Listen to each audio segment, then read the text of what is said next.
So, guys, I thought I would film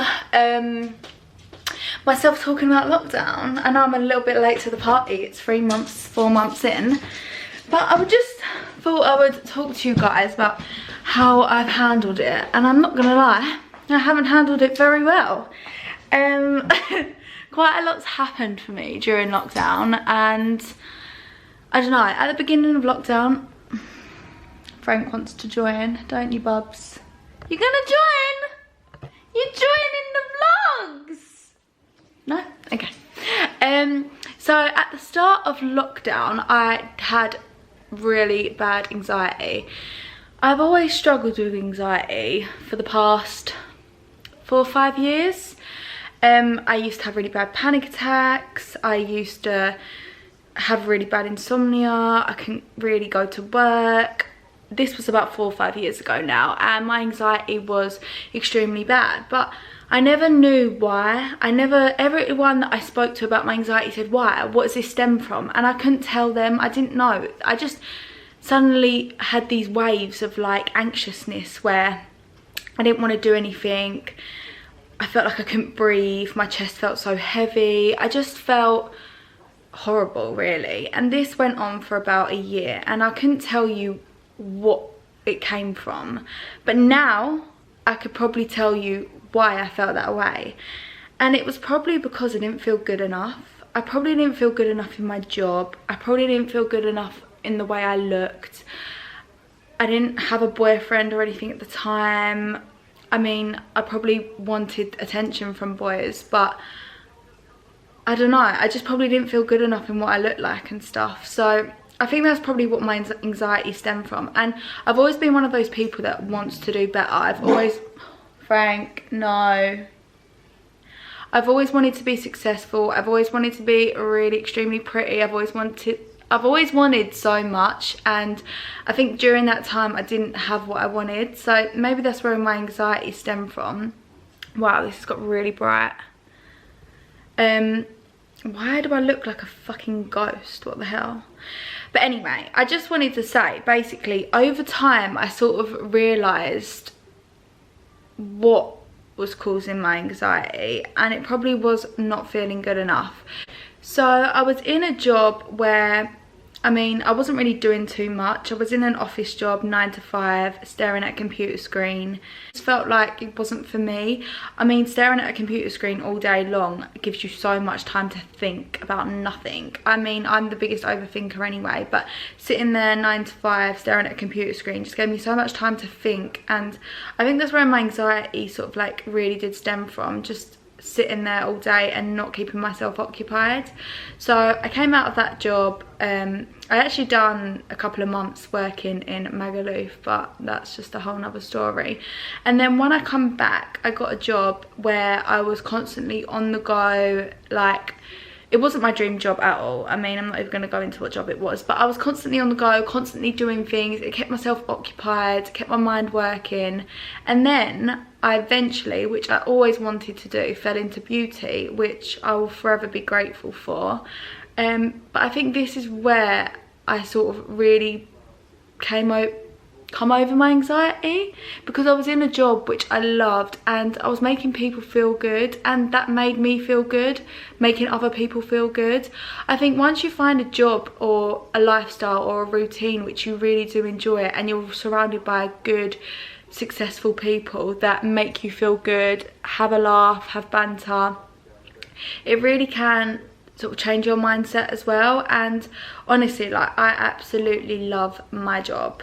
So obviously when lockdown started, I obviously couldn't work, and I think it was like the fear of the unknown, like when would I be able to start working again, and sort of, I don't know, it just really scared me not being able to work. So obviously lockdown started, I've gone from doing all of that to nothing and not being able to see anyone. My anxiety rocketed. I literally was a mess. I was crying every day. I was having panic attacks, which I haven't had in years. I honestly felt awful. And on a side note, I am also the biggest hypochondriac ever. I am not joking. If I get a little teeny lump on my leg or a scratch, or best believe I'll be googling it until I found out what's wrong with me, and 9 times out of 10 I'm completely wrong, and I've diagnosed myself with the worst possible disease ever. When I found out about coronavirus and things, I was researching it, I was googling everything. I would have the teeniest sore throat, which probably was hay fever, and I would believe that I had coronavirus and that I was going to die. And I genuinely thought, which probably most people did at the beginning of lockdown, but I thought everyone was going to die. Like, I thought the world was going to end. I actually thought like life was over. So I think that's another reason my anxiety was so high, because of believing that I was gonna die. Beginning of lockdown, I'd say 3-4 weeks in, I was still a mess. Actually, I don't think it was getting any better. I think it was getting worse. I was still really worrying about everything. Anyway, I don't really know where I'm going with this story.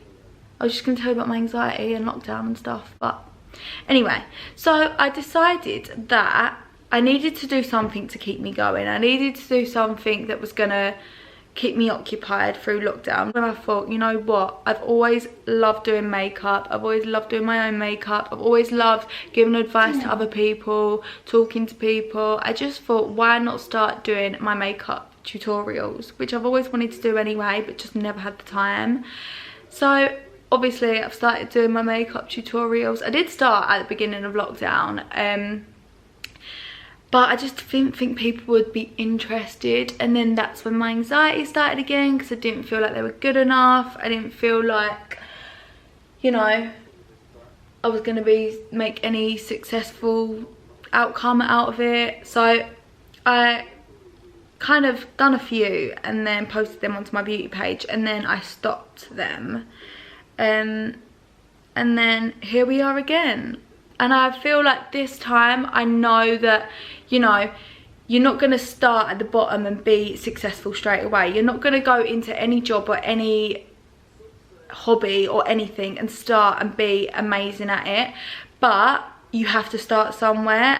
And I do feel like it's helped my anxiety again, because I've told myself the last couple of days or weeks, look, you're not going to go into anything and be amazing at it. You're not going to go into anything and, you know, suddenly be at the top. You've got to start somewhere though. And it's sort of just to let everyone know that if you have got an interest in something or a hobby in something, or want to start a new career, or, you know, anything, it's never too late for change. It's never too late to start anything. And don't let people that are better than you or higher up than you, or, you know, more successful than you, dampen your mindset on it, because, you know, you could be that one day, but don't let that be competition. Your only competition is yourself. So as long as, you know, you're consistent and you're doing what you love and you enjoy it, then, you know, the anxiety will pass. You will still get bursts of anxiety. I mean, 5 years later I still have these bursts of anxiety, and sometimes I can't control them. But I mean, now I don't compare myself to anyone. My only competition is myself, and I just do things that I enjoy and I love, and I don't let other people put me down or make me feel like I'm not good enough anymore. That's one thing I would say, is just don't let anyone make you feel like you're not good enough. And if they do make you feel like that you're not good enough, then they're either not your friends or not acquaintances that you should be hanging around with. Literally, my biggest advice to helping my anxiety is surrounding yourself with good people and talking about your anxiety if you feel like you can. Don't force yourself to do anything that you don't want to do, or hang around with people that don't make you feel good, because that's sort of what made my anxiety worse. So anyway, I just feel like I rambled the whole fucking way through that. What the fuck. I will do another like video on my anxiety and like things that really did help me through my anxiety though, because best believe I was in a bad place when it came to my anxiety, and I just felt like I was never going to feel better again. I was never going to be happy. I was never going to be successful or pretty or good enough. But I came through it at the other end, and I am a very happy, positive person. I have a very positive mindset. Frank! Stop! But most of the time I moan, it's like tongue-in-cheek, and I probably don't mean it. I just sometimes do it for the sake of it, which I shouldn't do. But yeah, maybe I'll do a whole video on my anxiety and stuff and how to overcome it. But this video is more on the fact that I want to do different things, and I want new hobbies, and I like different things. I'm not going to be made to feel bad about it.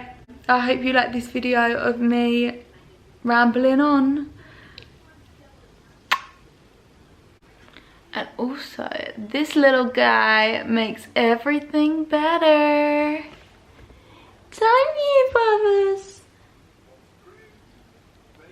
You little cutie. Come on then, let's have a cuddle. Let's have a little cuddle. Ah, my little baby. Ah! You tiny boy that wants to kiss me.